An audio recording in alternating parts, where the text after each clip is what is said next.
নমস্কার, কেমন আছেন সবাই? আমি দেবাঞ্জিতা। তো চলুন আজ বানানো যাক সর্ষে পাবদা। সর্ষে পাবদা বানানোর জন্য আমি প্রথমে বাজার থেকে নিয়ে নিয়েছি 6 পিস পাবদা মাছ।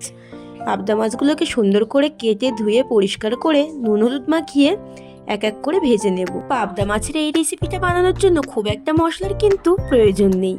কম মশলায় কিন্তু দুর্দান্ত টেস্টি হয়। মাছগুলো ভাজা হতে থাক, আমি অন্যদিকে আগে থেকে ভেজানো কালো সর্ষে এবং সাদা সর্ষে সঙ্গে কয়েক টুকরো আদা এবং কাঁচা লঙ্কাগুলোকে বেটে নেব। ওই মাছ ভাজার তেলের মধ্যেই দিয়ে দেবো পাঁচ ফোড়ন, চেরা কাঁচা লঙ্কা এবং টমেটো পেস্ট দিয়ে নুন, হলুদ এবং কাশ্মীরি লঙ্কার গুঁড়ো সামান্য চিনি দিয়ে কষিয়ে নেব এবং কষে আসলে দিয়ে দেবো ওপর থেকে যে সর্ষে বাটা পেস্টটা বানিয়েছিলাম সেটা। সর্ষে বাটা দিয়ে বেশিক্ষণ কষালে কিন্তু তেতো হয়ে যেতে পারে, তাই একটুখানি নাড়িয়ে তেল ছেড়ে দিলে আমি দিয়ে দেবো পরিমাণ মতো জল আর ওপর থেকে মাছগুলোকে দিয়ে দেবো এবং একটুখানি ফুটিয়ে নিলেই হয়ে যাচ্ছে আমাদের সর্ষে পাবদা।